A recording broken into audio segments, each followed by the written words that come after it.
So Bastards. I don't That know. might be, mine's always going. Should I? Am I good? Yeah? All right. And you're good there? You're good here? PK, whenever you're ready. She's gonna give you the, Oh, all right. Thank give you. you the full effect. Ladies and gentlemen, to tickle your funny bone, our good friend from Lansing, Michigan. Let's give it up for R-Tunes. Woo! Yay! Thank you so much. Which one is on? This one right here. All right, that'll work. I got a double. You got a double. All right. Oh, maybe I can play my trumpet through this one. And let's see. All right, let's see. Now, I got a brand new album out. Thank you. I love being here in Summerlin Hope. I'm glad to be here. But I have a brand new album called Legs Wide Open. And the big hit is, Them Ain't My Drawers in the Bedroom. Can everybody just do a little bit? Them ain't my drawers in the bedroom. One more time, everybody. Them ain't my drawers in the bedroom. All right, here we go. But first, let me tell you about this story. The time I met Mr. Miles Davis himself.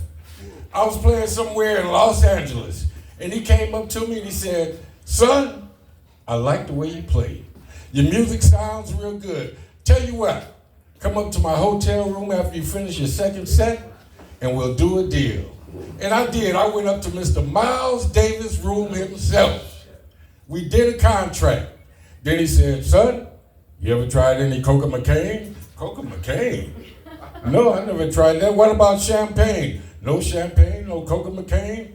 Then he did. He brought out this big plate of Coca McCain, and I did it all. Then he had the glass of champagne. He poured me a glass, poured himself a glass. And I'll be damned if I didn't wind up 2 days later, butt-ass naked in Florida, in a shopping basket, and my asshole hurt. I don't want to think Miles was doing anything crazy back there, but I don't know. It's Miles. But them ain't my drawers in the bedroom. All right, let me tell you one other thing. Now, my anniversary is coming up, but I just had to think about what happened during Valentine's Day. I tried to make everything good between me and my woman. So I wanted to make it just like the first night, but my car was down. So I had to call Uber. I called the Uber driver. He came, picked me up. Cool guy. I said, "Hey, man, take me to find the best weed in town." And he did. He took me to the place where weed was good. We even rolled the joint and smoked it. This is Uber. Who cares, right? We smoked it, we got high. But I said, "All right, take me where I can get 2 bottles of champagne." And he took me to this place. Price was good. I got 2 bottles. I even opened up one for him. We drank it, and it was good. I'm a little tipsy. I said, "Hey, man, take me to the place I could get the best blowjob in town." He took me back to my house. That bitch been out sucking dick while I'm doing comedy. I ain't done this. All right. I got my other song called "Oh You Bastard." Everybody. Oh, you bastard. Oh, you bastard. Oh, you bastard. You better get away from here. Here we go. Oh, you bastard. All right, let me tell you about the origin of the song, though. Now, the origin of the song, one night, we grew up on a farm, and we heard our father shouting, "You old bastard, you better get away from me." He had a shotgun and everything. I said, Daddy, what's the problem?" That fool was trying to have sex with our chickens in the chicken coop. I said, "Daddy, you lying." Because my daddy used to lie a lot, Like the time he said, "The mailman is your real daddy." What daddy? The mailman is my real daddy. Daddy, you ain't my daddy. Is that why mama called me special delivery daddy? Is that why? And my brother, the time he said, "Aunt Sandy has the best pussy in the family." What? How do you know our aunt has the best pussy in the family? How do you know? And the time my grandmother said, you know, your Aunt Lucy learned how to suck dick by sucking on a banana. What? No, Grandma, no. And then my cousin Mark, he said, I seen Grandmama tie her titties in the knot. Whoa, what were you doing looking at Grandma? It wasn't a square knot. Wasn't a square knot, I don't need to know. And then my mother said, you know, Reverend Jones has a much bigger dick than your daddy. What? How do you know Reverend Jones' dick is bigger than daddy's dick, Mama? No. But that's just, my family is crazy. It's crazy. But I'm going to get back to the music. But did I tell you about the time I met Mr. Bill Cosby himself? That's right, the Puddin' Pop Man. I was playing in Las Vegas. He came to see my show. He said, I like the way you play, son. I want you to come open up for me. I said, cool, Mr. Cosby. He said, come up to my hotel room. After you finish your second set, we'll do a deal. Now, I was kind of leery what happened with Miles Davis, but this Bill Cosby, the Puddin' Pop Man. So I went there, we did the deal, then he said, would you like a glass of champagne? I was kind of leery, but I said, yeah, I'll take it. So he poured me a glass, poured himself a glass, and I'll be damned if the same thing didn't happen again. I wound up 2 days later, butt-ass naked on the park bench. And my asshole hurt once again.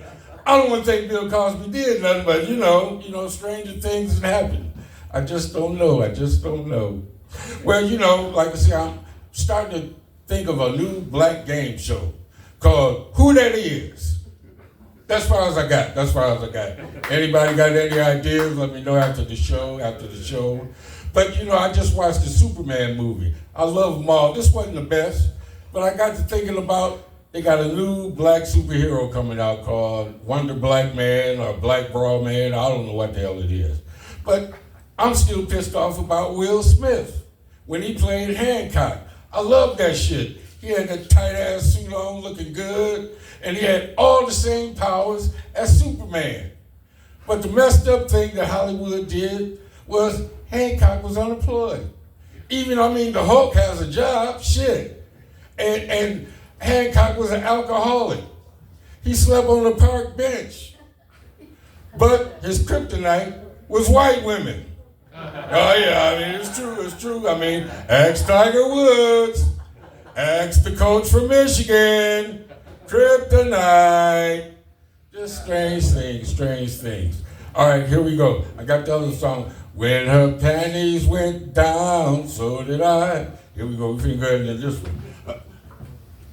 But let me tell you about the time I met Mr. P. Diddy himself. Yes, he did, P. Diddy. I was playing in New York, and he came up to me and he said, sir, I like the way you play. Music sounds real good, real sexy. And I was like, thank you. That was before all this other stuff came out. He said, I want you to come to my house parties. It was called house parties then, right? Before all the Vaseline. After when we shook hands, they were oily. I'll admit that. But then I said, it didn't work out good with Miles Davis or Bill Cosby. So I went out and I got my own bag of Coca McCain. And I snorted it all, man. I snorted it all. Then I got a bottle of champagne and I drunk the whole thing down. And to take away the mystery of why my asshole keeps hurting, I found a broomstick and I shoved it in my ass. Boy, did that hurt. Then I walked over to Mr. Diddy's house and I rung the doorbell. I said, Mr. Diddy, I'm here. R-Tunes and I'm ready to perform. He opened the door and said, well, you 2 days early. You ain't supposed to be here till Friday. What? All right, ladies and gentlemen, we finna do it though. When her panties went down, so did I. When her panties went down, I made a sign. When her panties went down, that's when I found it was a guy. Now I'm in prison, ooh-wee, for making a poor decision, can't you see? I should have looked for a lump or grabbed that pussy just like Trump. Now all I do is cry. Ladies and gentlemen, Mark Tunes, thank you.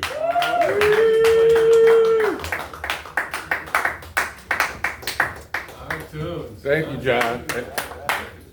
Fun times at Let's hear it for John. Land Brewery.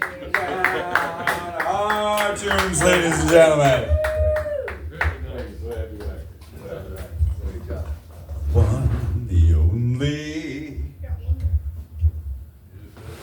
We got our tunes.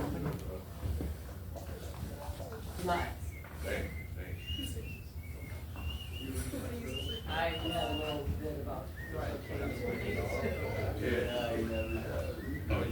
No, I didn't say that. Well, let's see. Well, we're waiting for waiting for Craig to give something here. Let's see. Trump Day. Her pussy.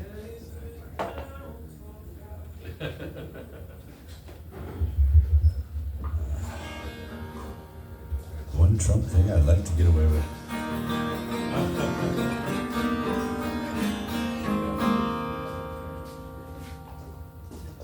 Oh, you want country, huh?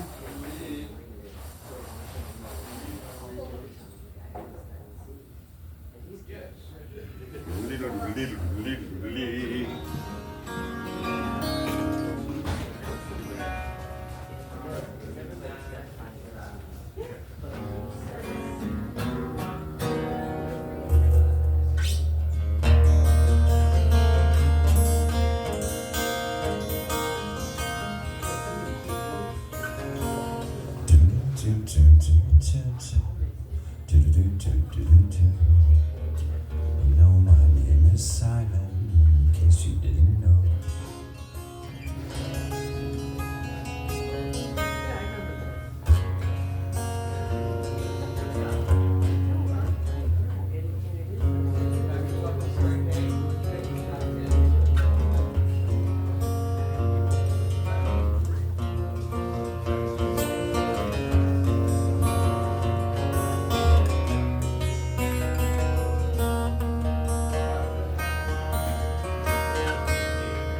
On bended knees, no way to be free. Lifting up an empty cup, I ask suddenly. And all my destinations will accept the one that's me, so I can breathe. Circles they grow and they swallow people whole. Half the lives they say goodnight to wives and never know. Mind full of questions and a teacher in my soul. So it goes. Don't come closer or I'll have to go. Holding me like gravity, our places that both.